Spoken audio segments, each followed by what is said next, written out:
विभज्यवाद YouTube channel में आपका स्वागत है। उसका प्रदर्शन रूप में 99% लोग ठगते हैं, ठगवाते हैं। इसका विपरीत प्रदर्शन भी दिखाई देता है। तो ऐसा देखते हुए लौकिक धर्म में और लोकोत्तरी धर्म में दोनों में भी प्रेत नाम की व्याख्या किया जाता है या उसकी घटनाएं बताई जाती है या लोक व्यवहार में ऐसे प्रसंग घटना उत्पन्न होते हुए दिखाई देते हैं। फिर भी कोई लोग मानने वाले होते, कोई लोग न मानने वाले भी होते। ये संसार का रीज़न है, ऐसा ये सब होते हैं बातें। तो प्रेत नाम की जो वस्तु स्थिति है, ये प्रेत नाम की वस्तु स्थिति लौकिक धर्म की तुलना से लोकोत्तरी शासन में यथार्थवादी होने से यथार्थ अभी भी पर्यती शासन से सभी देश थाईलैंड, बर्मा, श्रीलंका में जितने भी बुद्धिस्ट कंट्री, ये कंट्री में यह जैसा प्रेतों के नाम से उपचार होता है वैसा सही का मानते हैं। इसमें कोई संदेह विचिकित्सा कोई करता नहीं है। हाँ, क्योंकि वो यथार्थवादी होते हैं। जैसे सभी वस्तु का उत्पाद, आस्वाद, विपरिणाम अर्थों को यथार्थ जानने के कारण विचिकित्सात्मक रूप से कोई लोग होते हैं, ऐसा कोई बात नहीं। लेकिन अधिकतर लोग सामाजिक व्यवस्था, ये सभ्यता में सभी लोग सामाजिक लेवल पर, धार्मिक लेवल पर ये किया जाता है। उसके लिए वो उपचार के रूप से पतिदाना सभी देशों में लगाया जाता है, अपने घरों में या संगदाना में भी लगाया जाता है प्रेतों के नाम से। और ये लौकिक धर्म में भी होता है, लोकोत्तरी धर्म में होता है। लोकोत्तरी धर्म केवल अपने दृष्टिकोण से अलग हो जाता है, वो उसका प्रज्ञा का क्षेत्र होता है। लौकिक धर्म में प्रज्ञा का क्षेत्र नहीं होता है। प्रेत क्या क्यों उत्पन्न होता है, किस कारण मरता है, कहाँ उत्पन्न होता है, कर्म करते हैं, लेकिन उसका इतना ज्ञान, उसका यथार्थ इतना ज्ञान तत्वज्ञान नहीं होता है। फिर भी लोग करते हैं, लोग सभी लोग सुगति तक करते हैं, प्रेतों के नाम से दान देते हैं।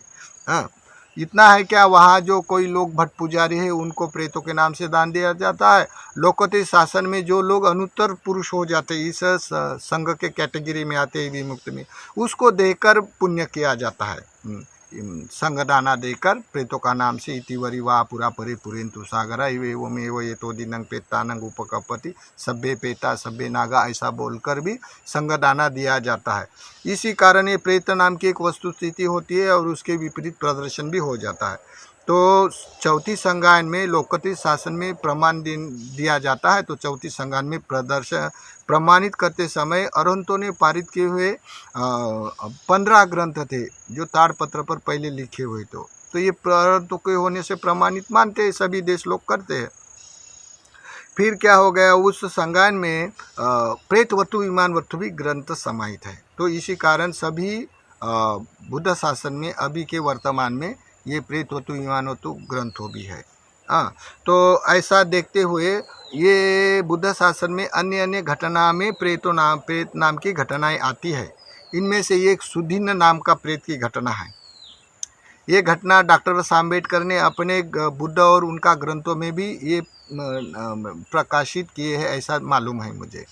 तो लेकिन ये घटना है वो एक है और दूसरे लिखने वाले ने कैसे अनुवाद किया ये उसके ऊपर निर्भर करता है। देखो बाद में हम समझेंगे। लेकिन ये घटना सुदीन नाम का एक प्रेत की है। तो एक बार क्या हो गया, तथागत जहाँ जहाँ जाते हैं, जब धर्म प्रकाशित हो जाता है तो जैसा सूर्य उगता है तो उगने के बाद और प्रकाशित ही होते रहता है अस्त होने तक। वैसा ही जब धर्म क्रांति हो, धर्म परिवर्तन हो गया, तब तथागत होते हुए धर्म बढ़ रहा, जिधर उधर उपासक बन रहे, भिक्षु बन रहे, पूर्व अनुगामी लोग सभी मार्ग में प्रतिष्ठित हो रहे, तो बढ़ रहा धर्म, चिरस्थायी के लिए बढ़ रहा। ऐसे करते समय उस समय के बहुत सारे ऐसे प्रेतों की घटना आती है। तो एक बार क्या हो गया, तथागत जहाँ जहाँ जाता है तो सभी लोग बुद्ध को देखते हुए, बुद्ध को सुनते हुए, उसके विनय को देखते हुए, संघ को देखते हुए भावित होकर उनके पूर्व अनुगमन से होने से फटाफट भिक्षु बन जाते थे। तो लोगों में ऐसी कीर्ति हो गई कि जिधर तथागत जाते हैं उधर के सब लोग, जवान जवान लड़के लोग, सब भिक्षु बन जाता है। तो क्या है, बुद्ध जादूगर है, वो मायावी है, अपने माया के वशीभूत करके वो सब भिक्षु बनाता है। ऐसी एक चर्चा भी फैली थी। तो एक बार क्या हो गया, वो एक गांव में तथागत विहार करने को ले जाता है। तो उस गांव के लोग भी, जिस गांव में जाता है उस गांव के लोग धम्म सुनने के लिए, बुद्ध को देखने के लिए, दर्शन करने हेतु चले जाते थे। तो तब वो तथागत के पास वो एक ब्राह्मण बुद्ध को देखने के लिए, बुद्ध की वाणी सुनने के लिए, देशना सुनने के लिए वो अपना मन बनाकर, धार्मिक है तो मन बनाकर गया।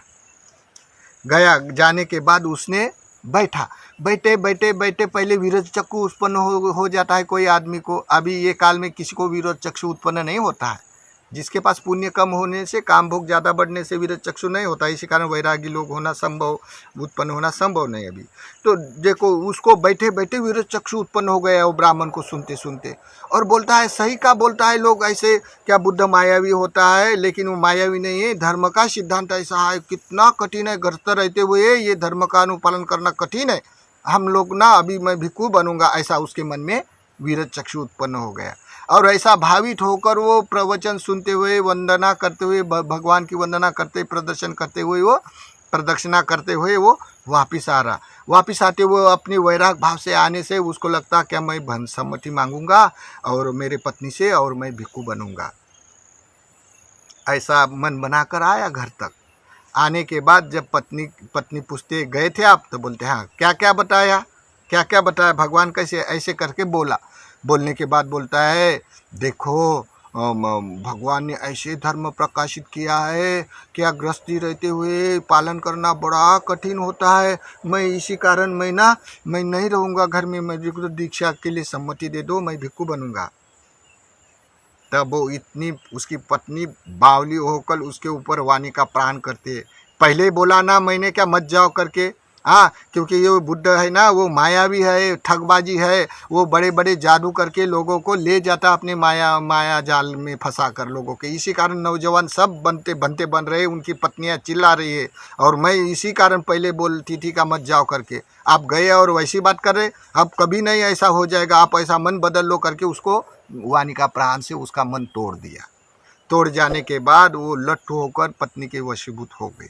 वशीभूत हो जाने से बोलता है हाँ ऐसा ही होता है।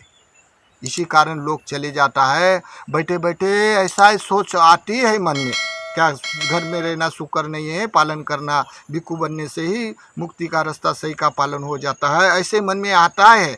लेकिन आप बोलता है ऐसा भी है, ऐसा करके वो पत्नी के मन के वशीभूत हो गया। देखो ऐसा हो जाने से वो ब्राह्मण मर जाने के बाद प्रेत योनि में चला गया, उसके कर्म के विपाक के कारण, क्योंकि वो पत्नी के वशीभूत हो जाने से प्रेत में चला गया। तो प्रेत में उनके कोई पेड़ था, बहुत बड़ा खोल था, उसका अंदर पोकल थी ऐसी खोल, तो वो खोल में वो प्रेत बनकर रहने लग गया। फिर कुछ काल में वो पत्नी भी मर गई। पत्नी मर जाने के बाद वे भी प्रेत योनि में चली गई उस कर्म के विपाक के कारण, जो बुद्ध को अनाप शनाप कही। तो वो प्रेत बनने के कारण वो भी वही खोल में जाके रहने लगी। तो दोनों पति पत्नी वही खोल में रहने लग गए, प्रेत प्रेतनियाँ। देखो ऐसा करते करते अभी प्रेत योनि को तो खाना नहीं होता है, वो व्याकुल हो जाते, बड़ी दुखदायी होती है, अपाय गति होती है। ये सब बुद्ध शासन वाला लोग अभी भी मानता है। जहाँ जहाँ लोकतांत्रिक सभ्यता है, जहाँ समाज व्यवस्था है, बड़े बड़े Sri Lanka, Burma, Thailand, Myanmar, Laos, सब बड़ी बड़ी समाज व्यवस्था है। उसके अधिनियम अधिकरण सभी भिक्षु शासन शिक्षित करते हैं। अभी भी कोई भिक्षु लोग शिक्षित है, अभी भी प्रेत के बारे में लोग जानता है, उसके नाम से पतादाना भी लगाता है। तो ये व्याकुल हो जाने से वही खोल में रहते थे। फिर क्या हो गया, उधर से गुजरते रास्ते पे था, पेड़ था, तो रास्ता आना जाना वाला रास्ता था। तो एक समय कोई श्रमण, अब श्रमणों की टोली जाके वो छाव दिखी तो पेड़ के तले बैठ गए। बैठ जाने के बाद वो पेड़ से आवाज आता है खोल से, पानी दो, हम बहुत व्याकुल है, पानी दो, ऐसा हाथ दिखाई देता है। तब ये श्रमण बोलता है अरे तुम कौन है? तो बोलता है हम प्रेत है, हमने ऐसा ऐसा बोला था, भगवान को कुछ अनाप शनाप बोला, मुझे तो विरोध चक्षु उत्पन्न हो गया, ये पत्नी डांटी मेरे को, इसी कारण मैं पत्नी के वशीभूत हो गया, इसी कारण मैं भी प्रेत बन गया, ये भी प्रेत बन के खोल में रहते हैं, बड़े व्याकुल हैं, प्यासे हैं, हमको पानी दो करके वो बोल रहे। देखो ये घटना सामान्य उच्छेदवादी लोगों को, नास्तिक लोगों को अनभिन्न, उसको रुचती नहीं सुस्ती नहीं, ये बात सही है। लेकिन आस्थावादी लोग होते हैं, बुद्ध शासन में यथोचित धर्म श्रवण करने वाला भी लोग होता है, ये मानते हैं। तो ये कथा बुद्ध शासन में बहुत ऐसी प्रेतों की कथा आती है। तो ये भी कथा सुधीन नाम की कथा प्रेतों की, जो बाबा साहेब डॉक्टर बाबा साहेब अम्बेडकर ने जो नई समाज रचना निर्माण किया है लोकतांत्रिक शासन के लिए, तो जो पीढ़ी शोषित लोगों को लेके ये धर्म में प्रतिष्ठित किया, और ये ग्रंथों त्रिपिटक का सार लिखा है।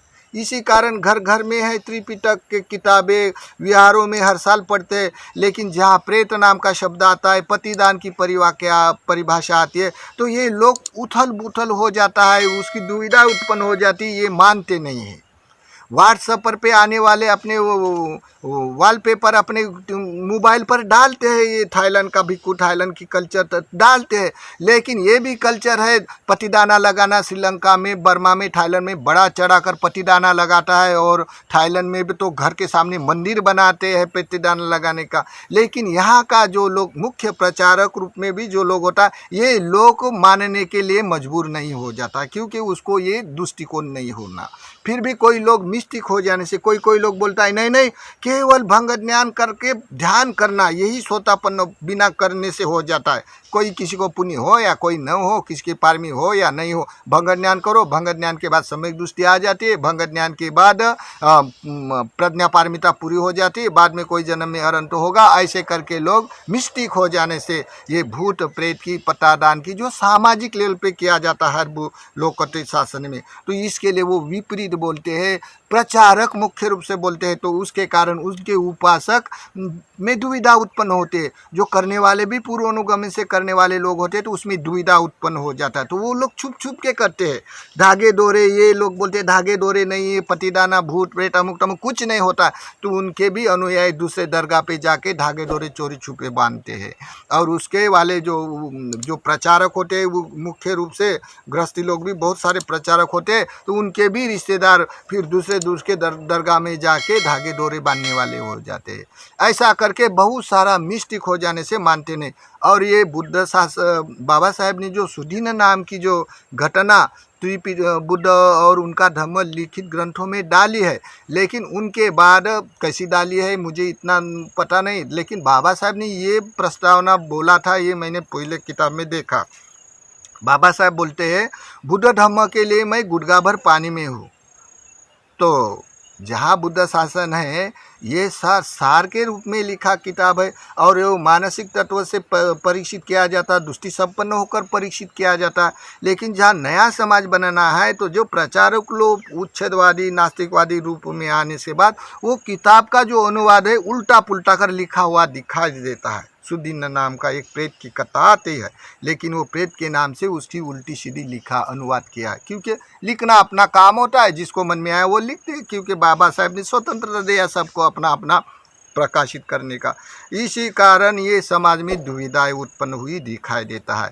लेकिन इसके कोई विपरीत करने वाला लोग भी ठगबाजी करने वाला होता संसार में प्रेतों के नाम से, तो उनके जो भी प्रचारक अनुयायी है, बहुत अधिक अनुयायी दूसरे स्थान पर प्रेतों के नाम से धागे डोरे भी बांधते हैं। या कोई किसी को ऐसा आपत्ति विपत्ति हो जाता है, तब यही लोग बोलते हैं बुद्ध शासन में कुछ नहीं है, तो फिर उसके भी उपासक दूसरे जगह जाते हैं, मंत्रिक तांत्रिक का आसरा लेते हुए दिखाई देता है। तो ये बहुत अधिक प्रेतो नाम का जो शब्द उच्चारा जाता है, तो ये मानसिक होने से ये जब उसका प्रदर्शन हो जाता है, विपरीत ठगबाजी लोग करते, तो ये विपरीत ठगबाजी होता है। लेकिन उसका यथार्थ भी ज्ञान हो जाता है, इसका यथार्थ भी शब्द है, शब्द की संज्ञानन है, वस्तु स्थिति भी है। ये बुद्ध शासन में यथार्थ प्रकाशित किया जाता है। जो लोग दृष्टि में प्रतिष्ठित है, श्रद्धा परिपूर्ण है, वो मनुष्य मान लेते हैं। जो लोग श्रद्धा में परिपूर्ण नहीं है, दृष्टि नहीं है, ये लोग नहीं मानते हैं। और वो ऐसे लोग उच्छेदवादी लोग, नास्तिक लोग अगर धर्म का प्रचारक बन गए, तो समाज निर्माण नहीं कर सकता है। इसी कारण बाबा साहब ने बोला, जो इतिहास नहीं जानता है वो इतिहास निर्माण नहीं कर सकता है।